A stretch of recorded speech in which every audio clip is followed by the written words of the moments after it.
балаңды жакшы тарбиялайм деп аткандарга. Эң биринчи баланы тарбиялаштан мурун биз өзүбүздү тарбиялап алышыбыз керек.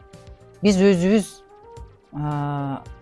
сүйүүгө, мээримге толбой туруп, балабызга ал сүйүү мээримди эч качан бере албайбыз. Буну түшүндүрсөк, мисалы үчүн үйүңөрдө кастрөлүңөрдө кашаңар бар, бирок балаңарга беш бармак жасап бергиңер келип атат. Бул эмнеге барабар? Биздин акылыбызда каша бар болгон болсо, беш бармак бере албайбыз дегенге барабар. Ошон үчүн эң биринчи жердеги биздин өзүбүздүн тажрыйбаларыбызды байытышыбыз керек.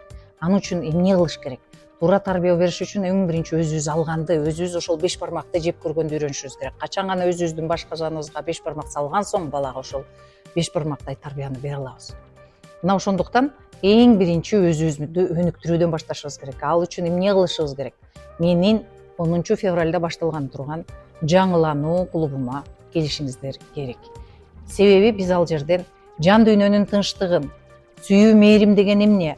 Эгер ата энеңизден сүйүү мээрим ала албай калсаңыз, аны кантип толуктайбыз? Ошонун негизинде кантип балдарга андан ары өзүбүздүн жакшы ресурстарыбызды өткөзүп берген жөнүндө дал ушул клубда баарын төкпөй чачпай тизмелеп окуйбуз. Баардыгыңыздарды жаңылануу клубума чакырам.